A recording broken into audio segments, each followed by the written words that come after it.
Sa feeling ng mga kaibigan na parang wala na sumasama sa'yo, yung lumalapit ka palang mukha yung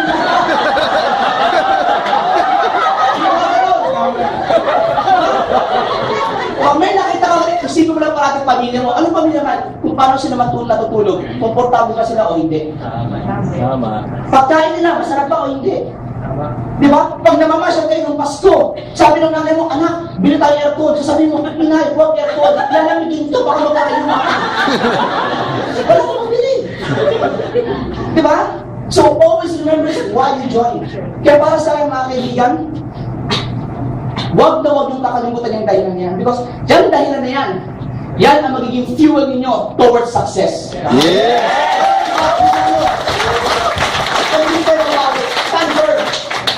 Yung nga lang mga kaibigan, pasasali kasi sa kumpanya. Eh Mike, sige, gusto ko lang gusto ko lang mag-network marketing. Kasi ano mga kaibigan? Wala ka ng choice. Ladies and gentlemen, sa buhay ngayon, sa panahon ngayon, magtrabaho tayo, mag-aral tayo, elementary. Ilan daw yung elementary? 7 years. Bagsak yun, di ba? Elementary kapatid, 6 years. High school, 4 years. Pag nag-college ka, 4 years. Total, 14 years. 14 years ka mag-aaral para sumweldo ka ng 15,000 naman. Di ba mali? Ito mas masakit. Nung nag-aaral ka ng college, ang tuition mo 30,000 kada buwan. At 30,000%. Mas malaki yung tuition mo. Sasabihin, nasa sa nanay mo, Nay, hindi na po ako nagtatrabaho. Mag-aaral na lang ako para may 30,000 ako buwan. Hindi, tama ba rin? Tama, di ba? Wala tayong choice.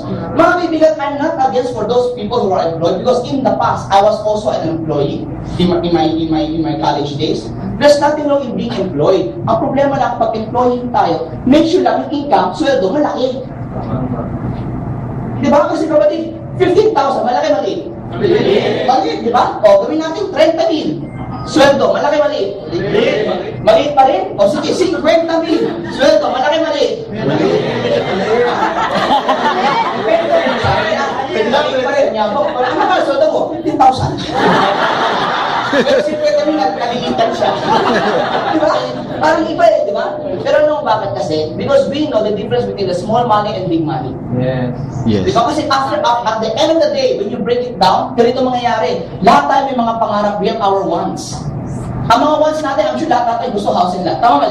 Yes. House and lot. Gusto din natin kotse, cars.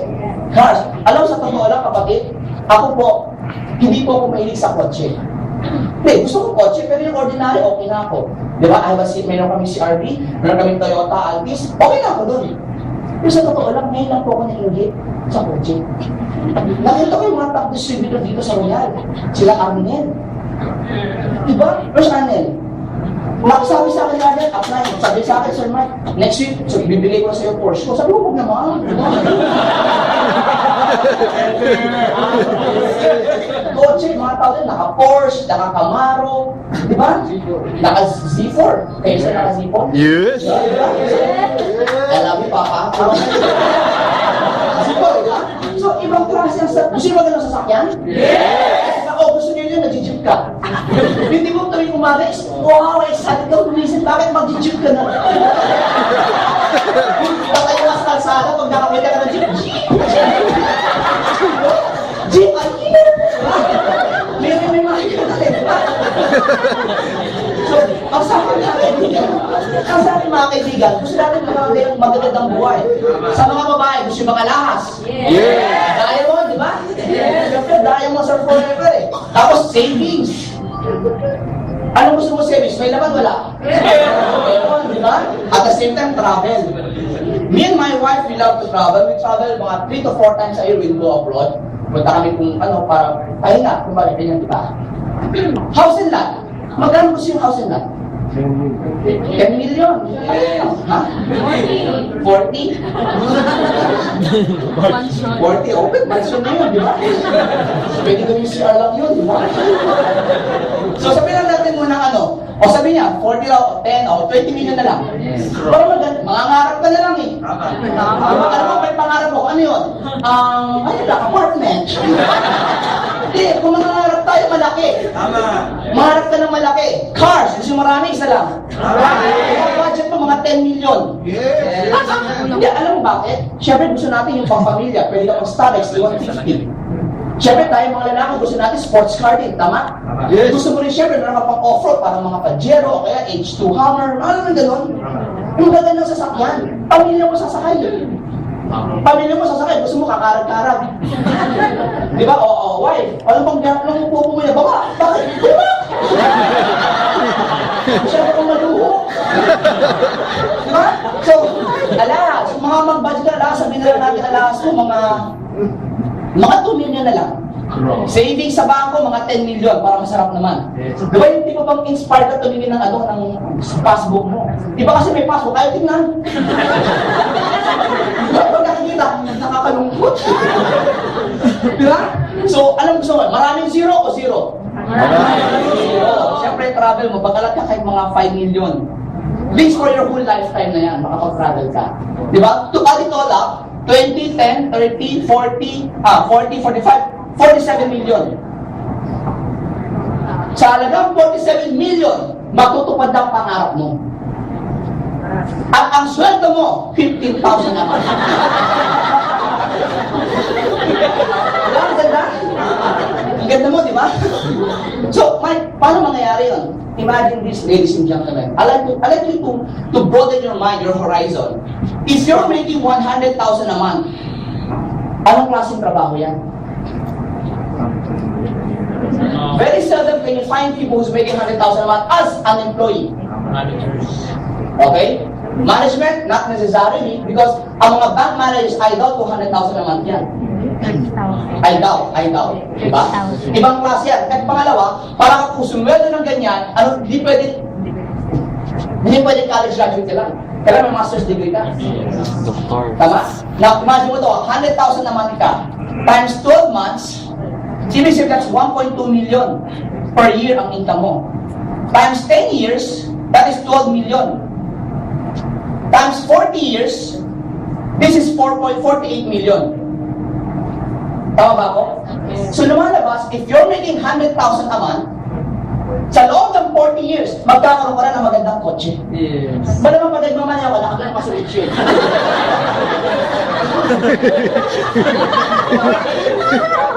Malamang mission ko may grado. Malamang yung mission natin nun, may grado na rin yun, di ba? So, okay lang sana yun. Kaya lang, but you will enjoy this at the age of 60 years old. Provided you have 100,000 a month savings.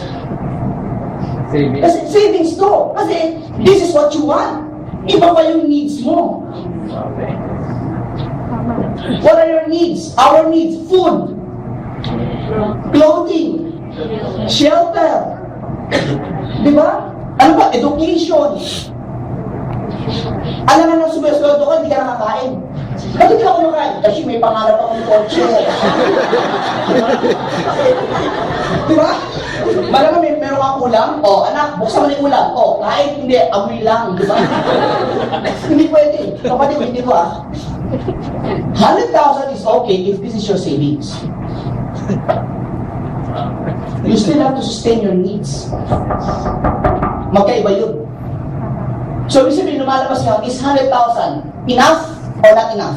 Not enough. Not enough. So, ibig sabihin mga kaibigan, you should be making at least 150 to 200,000 every month for you to have a good life after 40 years.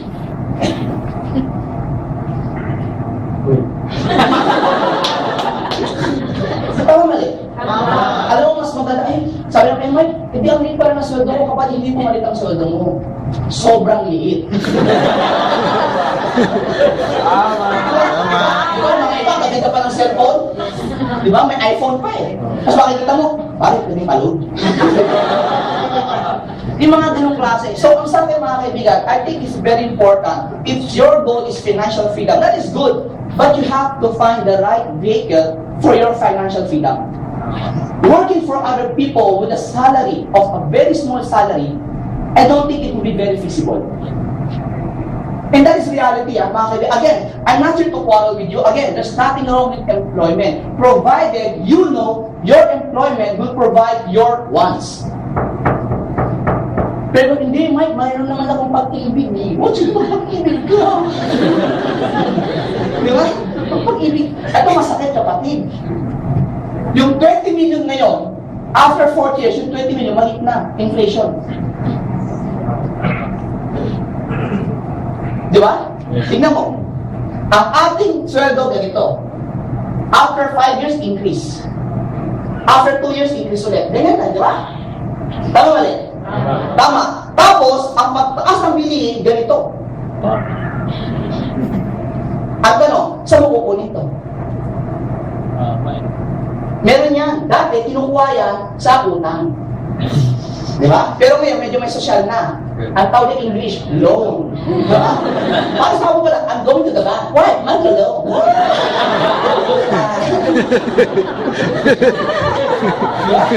Bisa naman, ganito pa. Credit card. Yun. Ito, mas matindi credit card. Bakit matindi yung credit card? Ang credit card, pag hindi ka nakabayad, ang interest niya 3% per month. Tama mali? Tama. Pero kung naglagay ka ng savings sa bangko, wala pang 1% ang interest. Grabe, no? So mga kaibigan, alam mo, problema to. Utang, loan, credit card. Pero ngayon may mas maganda na. Ang tawag dyan, Royal Business Club.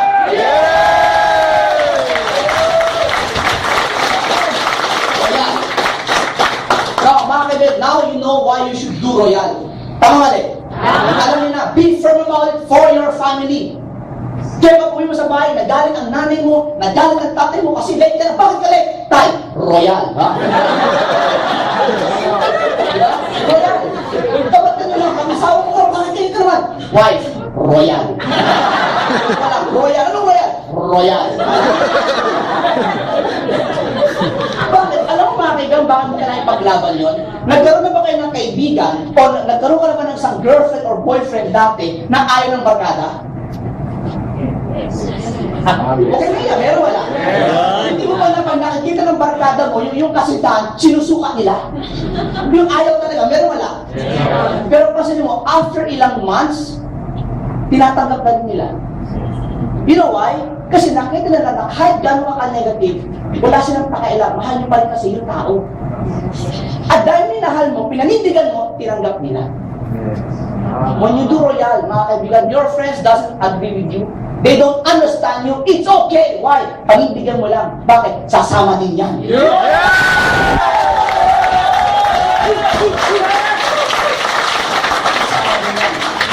Now, iba, ginawa na yung Royal. Nag-start na siya sa Royal, di ba? Nagre-recruit na, di ba? Pag nakakita ka, nanginginig pa, di ba? Nangigigil talaga eh. Kasi bakit? Gusto-gusto na eh. Kaya na, may mga tao naman, pag ginawa na yung Royal, hindi naman makagalaw. Why? Because unang-una, meron silang duda. Sino ba dito nasisimula nagdududa kung mag-click siya? Ano ba? Ano mga kaibigan, when you do something, when you do Royal, tanda mo, para ka lang balloon. Balloon. Ang balloon mga kaibigan, may hangin sa loob yan. May hangin yan sa loob. Tapos ang balloon lumilipad. Di ba?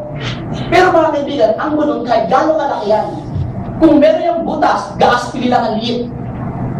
Kahit katutok lang ang liit, sisingaw yung hangin. O sumisingaw yan, babagsak yan. Kahit gano'ng kaliit yan. Mga kaibigan, pag may ginagawa mo itong Royal, kung may duda ka sa sarili mo, may duda ka sa kumpanya, lason na nakakainin ka. Hindi, naniniwala ako sa Royal! Iba eh, di ba? Iba na yun eh. Pero mga kaibigan, iba, pag talagang buong-buo ka, solid ka talaga. Pangit ka, hindi pangit, ikaw pangit. Yung ganun conviction mo. Because ladies and gentlemen, remember this, before you convince everyone, you have to convince yourself. Yes! Before they buy the product, before they buy the idea, before they buy the company, they have to buy first you. Kapani-paniwala ka kasi bakit? The way you talk. Because when you talk, mga kaibigan, you don't try to convince them. You don't try to impress them. But you express. Because out of the abundance of the heart, the mouth will speak. Diba? Remember, in John chapter 1, verse 1, in the beginning there was the Word, and the Word was with God, and the Word was God. So, we say, ganun ka-powerful yun. Is it really inside of you, Royal? Lalabas yan. Hindi mo natutulog ka lang. Pag inisip ka, Royal.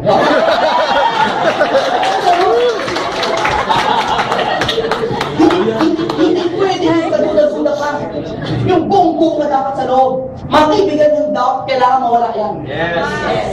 When me and our president talked last year, December, tapos nag-isip-isip ako nung bakasyon, pinag-usap ulit kami, New Year na. Mga kaibigan, unknowingly, habang nasa Amerika si Pres, I was here in Royal, umatin ako ng seminar. Nakapag-attend ako sa iba sa inyo. And naka-attend ako ng product presentation. Why? Nilatahimik na ako. Kasi bakit? Mga kaibigan, kasi may duda pa ako eh. Remember, I don't know Royal. Alam ko, nakikita ko siya. I don't know the owner. I don't know the marketing. I don't know anything about Royal. Ang alam ko lang sa Royal, kulay blue opisina, ang laki ng office. Yun ang alam ko. Hindi ko nga alam na malaki-laki kita ng mga distributors dito. Wala akong alam. So, ang pinakamaganda, kung may duda ka, mag-imbestiga ka. Diba? Kasi mga kaibigan, mahirap sumagot ng tama kung di mo alam yung tanong, kung di mo naintindihan. So, ang ginawa ko, nakinig ako, matin ako, naka-t-shirt lang ako, naka-rubber shoes lang ako, biglang upo lang ako. Nag-explain, nasubi na ako. Hindi mo naintindihan eh. Pero sa napansin ko, consistent. Tapos nakita ko mga tao, tuwing Webes masaya, matakot ng check-in. So, okay lang din yun. So, sabi ko, mukhang maganda nga. And because of that, mga kaibigan, nawala yung duda ko. Naniwala ako na maganda nga. So, ngayon medyo may takot-takot ka pa, may agam-agam ka pa, maniwala yung sinasagot niyan, balik-balik ka lang. Because mga kaibigan, ang duda, pinagandang salita lang yan. Sa mas mahabang explanation, ang ibig sabihin ng duda, questions left unanswered. So, ibig sabihin mga kaibigan, may kausap tayong tao, hindi pa ready to do royal, ibig sabihin yan, marami pang tanong, kaya we have to talk to them. Diba? Gusto mo royal? Bakit ayaw mo ha? Huwag mo away, di ba? Important, we talk to them, let them understand. Diba? Para ka naninigaw eh. Pag naninigaw, minsan sabihin mo sa nakita mo, ngayon mo na nakita pa. Pag nakita mo pa, I love you. Hindi ba niya ako sagutin? Diba? Pero dahil usap-usap pa kami, nakita niya na mabait pa na ako, guwapo pa. Oh, diba? Parang hindi ka. So, ibig sabihin mga kaibigan, then tatanggapin niya na ako. Ladies and gentlemen, may mga downlines tayo, may mga nagsisimula pa lang, may duda ba kung mag-click sila o hindi. Let them feel secure in this company. Nagets nyo? Yes. Pangalawa mga kaibigan, yung feel nila na baka mamaya pag sumali sila, walang sumama. Naramdaman niyo ba yun? Yes! Ako rin ganun yun. Sobrang excited ako doon. Nung June, nagsimula ba ako? Simula ako June 1996. Ang dami ko nirecruit. Ilan ang inimbita ko? 88. Marami konti. Marami. Isang buwan, I brought 88 people. It come to a point in one night, I brought 17 people. In one night. Mga barkada ko, rambulan sila dyan, bahala sila dyan, di ba? Tawag ako sa mga kaibigan ko sa iba't ibang mga fraternity, mga tao gama, beta gama, pilihan. Tawag ako, magrambahala sila. Point ko, bahala sila magrambul dyan. Pag nakuha ko presidente, kuha ko buong fraternity. Diba? Natin, di ba? So, ganun yun. Ang dami sumama, 88. Alam mo, ilan na sumali? Ang dami din, 2. Dalawa na sumama nun. Alam mo, sobrang desperate na ako nun. Kasi, alam mo sino itong dalawang to? Pero pa nga, ini-Indian ako, dala ko dyan, mga 10. Nakikinig na sila, saan maganda ba? Business, maganda! Sabi yung barkada ko, sabi ko, yes! Very good na! Bago lang kasi ako nun, di ba? Nagsiya lang, di na bumalik. So,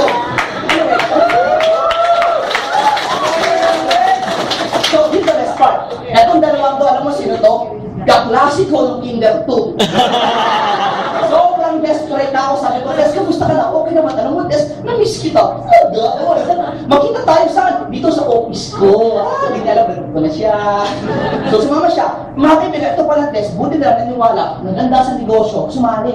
Kagkato, nagtatrabaho pala siya sa toothpaste factory. Naalimot niya lahat ng empleyado pati ahente. Hindi ko na po sasabihin ko ng toothpaste factory. Basta lahat ng tao doon masaya. Okay?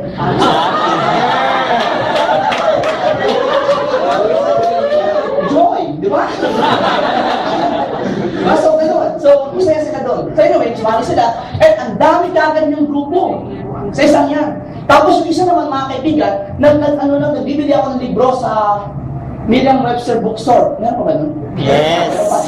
So, doon sa recto, nagbibili ba ako. Tapos, ngayon katabi ako doon, tumingin sa akin. So, tumingin din ako sa kanya. Eh, ngumiti siya. Ngumiti din ako. Bakit siya? Ngumiti siya. So, kinausap ko siya, nag-report ko siya. Nagkataon, mga kaibigan, ako sa tuhod ni General Emilio Aguinaldo. Totoo to ha. Ako sa tuhod ni General Emilio Aguinaldo. Yung angkan niya, ang laki. Ang dami nila. Sama-sama dire-diretso. In a small amount of time, pumutok agad ang grupo ko. Yan ang mga kaibigan. Bago ko sila nakuha, katakot-takot na rejection inabot ko. Maniwala ka, yun, di mo bang magre-record ka, alam mo ba, huwag ka na magsalita. Hindi ba, lumilog na. Yung mga ganun, bro. Hindi ko ba ng mga kaibigan na kunyari, kayo barkada ko, nagkukumpulan kayo, pag lumalapit kayo, naghiwalay kayo, parang Red Sea. Ganun kunyari kapatid. So ako nun, I was very depressed. I came to a point, mga kaibigan, barkada ko, dinuro-dulo ako, nag-PI pa siya sa akin. Sabi niya, PI ka, wala akong pinagbabala dyan, taloko yan, sindikato yan. Ganun. So pumunta ako ng opisina, mangiyak-iyak ako nun.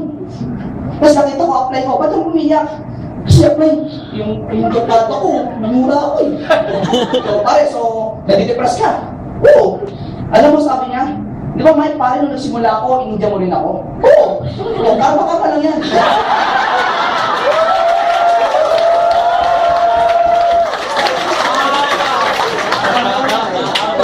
So, kayo ba naiindyang din kayo? Karma lang nga. Karma lang yan. Diba? So, gano'n nangyari sa amin. No? So, tuloy lang din ako. Mga kaibigan, para sa akin, persistence is the key. You have to be resilient. You have to be resilient. Because in life, mga kaibigan, hindi ka na magpasok dito, aha! I will be the top distributor of Royal. Walang ganun. I heard some of the stories that we have here in Royal. Well, what mainly si Arnel. I heard Arnel was a former construction worker, di ba? So, do you think habang dati sa construction siya, ano ka ba pare? Ano, nagbubuhat ka ba? Nagbubuhat siya ng hollow block? Yayaman ako. Magkaka-Porsche ko. Hindi naman niya alam yun eh. During those time, wala siyang alam. At malamang pagpasok niya rito, hindi rin niya alam na magkaka-Porsche siya. Nayaman siya ng ganyan. Hindi niya alam yun. Pero naniwala lang siya. And na-develop din siya. Just like some of you, just like nung katabi mo, made-develop din yun. Tama ba? So huwag kang mahiya mga kaibigan, huwag kang matakot na nauna sila, hindi sila nauna. Nagkataon na, kung lang talaga sila, pero pasunod ka na rin dyan.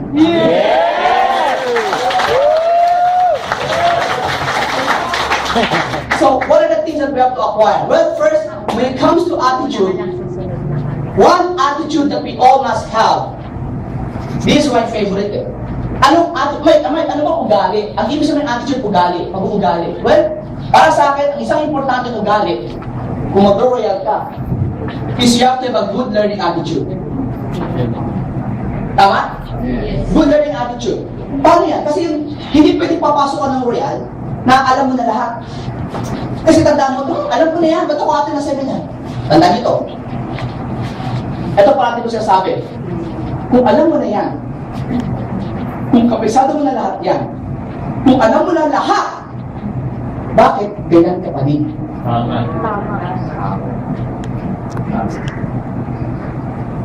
Dito kung alam mo na lahat, kung feeling mo sobrang galing ka na, bakit ganyan ka pa din?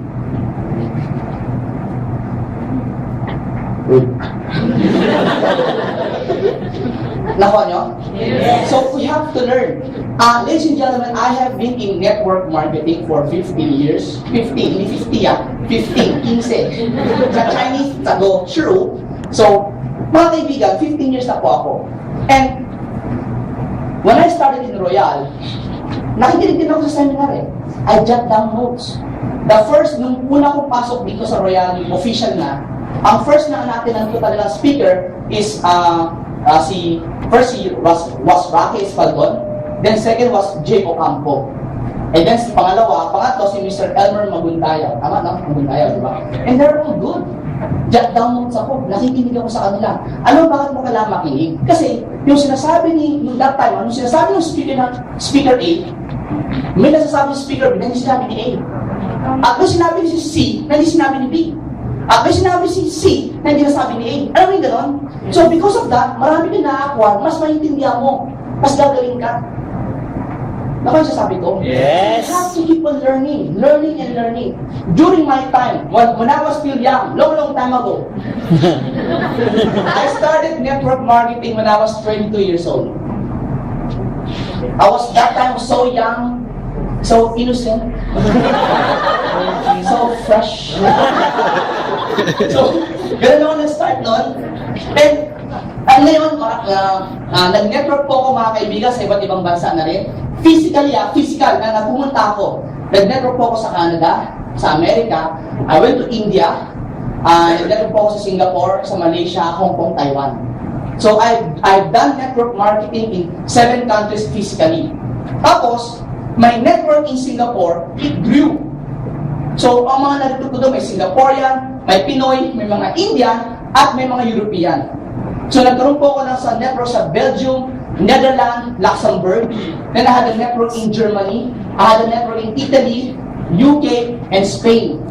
Tapos, from there, tumalog siya ng Dubai, na nagkaroon ako ng grupo sa Australia and New Zealand. So, total all in all, I have a network in 17 countries.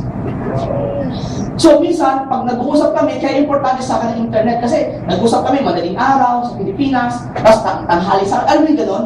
So, feeling ko, that time, ang galing-galing ko na. Kasi bakit? Ang dami kong kausap. May puti, may itim, may brown, may dilaw, may asul, may red. May asulidad, di ba? And then, mga kaibigan, I met our president. So, syempre, feeling ko, magaling ako, di dapat ganun-ganun ako, di ba? Kaya lang, nung namit ko si Pres, una ko napansin, kwento na lang to kwento lang to, okay? Okay? So, Pres, peace tayo kwento lang to. When I met our president, it was late night, gabi. Kaya sinasabi nila na sa umaga lang daw may opportunity. No. I met Royal at 1 a.m. in the morning. Or basically 12 midnight, gabi. So, biglaan lang din yun, napadaan lang siya, naka-t-shirt lang siya at naka-shorts. So, nung pinakala sa akin siya, oh, our president, nakita ko, naka-short, naka-t-shirt, ano ko ba niya to? Hindi, ganun ka impression ko. Tapos, kaya na, sabi ko, oh, sige, di-meet lang naman kwentuhan kami. And from midnight, alam mo, naghiwalay kami, 5 a.m. So, pero I'm sure normal lang sa inyo yun. Di ba? Kasi I'm sure pagkausap natin si Pres, talagang diretso talaga di ba? Yung tipo ba, tulog ka na, gising pa siya. Pagkagising mo, nasasalita pa siya. So, bakit? You know why? Because the man is full of wisdom. And to think is only, akala ko, nung kausap ko siya, totoo ko akala ko mga 38 or 40 plus na siya. Not because of how he looks, but because ang dami niyang alam, and I was impressed. Maniwala ka, Pres, I was impressed. So, anyway, honestly, I was impressed. So, when he invited me to come and see the office after a few days, I said, yes, okay. Because maganda mukhang, sabi ko, marami siyang alam. Now, ano ibig ko sabihin? During the time when I was still active in network marketing, well, active pa rin naman ako. But during the time na nag-meet kami, I have a mountain. And on that mountain, I was the king of the hill. I was top 1. So, ako siga. Not knowing mga kaibigan, nung na-meet ko si Pres, he was a bigger mountain. And he was on top also. So, for me, to be on top, hindi ako pwedeng tumalon lang. Ano kailangan ko gawin? I have to go down from my mountain and start from the bottom going up. Yes. So, ano po ito? Humility. Mga kaibigan, please, I'd like to share this to you. Hindi lang po sa pera nababase ang karakter ng isang tao. Because no matter how, like me ako na lang, no matter how popular I am, no matter how popular I am, or no matter how rich I am, for example, there was always somebody more popular and more rich, richer than you. Diba? So, ibig sabihin mga kaibigan, when we talk to people, huwag yung, ay, ano ba? 2 million! Ay, sabi na!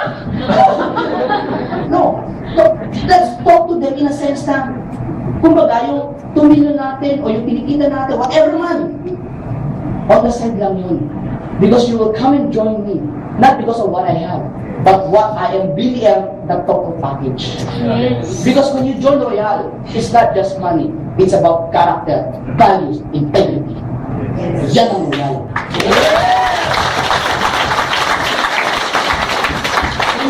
So, let's start to learn. Humble ourselves and learn. Alam mga kaibigan, lately, pag nag-usap kami ni Press, I've learned a lot of things sa kanya. Yung future ng Royal. Alam mga kaibigan, I'm sure nakakausap yun rin naman si Press eh. Kaya pag nakakausap ko siya, sasabi ko parati sa asawa ko, Labs, umuwi ako ng maaga ngayon. So parati umuwi ako, umaga na. Sabi niya, pag alis ako ng bahay, oras ko uwi, Labs, I'll be home by 11 or 12 midnight at most. Bigla lang mamayang gabi, magka-text ako 12 midnight. Labs, hindi pa kami nag-uusap ni Press. Mag-uusap pa lang kami. Text sa asawa ko, yari.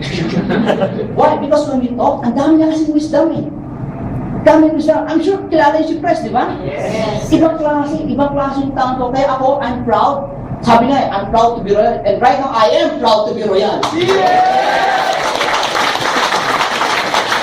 continue learning. Aking bilat, hindi ko lang pudala ngayon, but you'll be surprised. I have a notebook since 1996. Yun ang training notebook ko. Nandun lahat ng training ko since 1996. Luway-luway na nga eh. Kaya ang ginagawa ko, tinatransfer ko na siya ngayon sa computer. Pero alam bakit? Because every time I need a training, bubuksan ko lang siya. Training about attitude, meron ako. Training how to be a leader, meron ako. How to be a speaker, meron ako. Nandun lahat, kompleto yun. 100 pages. Ang point ko mga kaibigan, through the years na na-acquire ko, here and abroad, nakatago lang yun. Kasi magagamit nyo. And mga kaibigan, if you want to invest on something, invest neck up, not neck down. Because what you have here, hindi mawawala. What you have here, kahit saan, mapapakinabangan mo yan. Here and abroad. Tama mali? Invest on learning. But again, mga kaibigan, learning is just knowledge. Wisdom is applied knowledge. So we have to apply what we learn. Okay ba yun, kapatid? Yes. Okay ba kayo? Yes. Diba? Ngayon, you wanna learn. We're learning na. Meron na tayo, diba? Ginagawa na natin. Now, I want all of us to make a commitment. Paano sa commitment? CEO? Double M?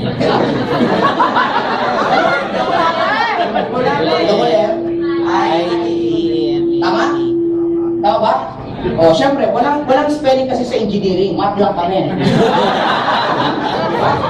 Tsaka kahit magaling ka mag-spelling, kaya ka gawa. Defensive, no? So, make a commitment, mga kaibigan. Ladies and gentlemen, may nasasabi, Mike, bakit nag-royal ako? Ba't parang walang nangyayari? Ang tanong, ano ba ginagawa natin? I like to share to you a simple math. Very simple lang. How many hours do we have in one day? We have 24 hours in one day, correct? Yes. At ang 24 hours na yan is divided into 3 8 hours. 3 8 hours. The first 8 hours, this is where you sleep. Tama? Yes. Yes. The second 8 hours, this is how when you work. Pag empleyado ka. Estudyante ka, this is where you go to school. Or you do business. Now, the last 8 hours, mga kaibigan, this is your miscellaneous. Ano yung miscellaneous? Facebook, diba? Twitter, whatever naman, basketball, bahala ka na. That is your miscellaneous. Now, when you sleep, you don't make money, correct? Yes. Because when you make money while sleeping, ibang work yun. Okay? Pangalawa.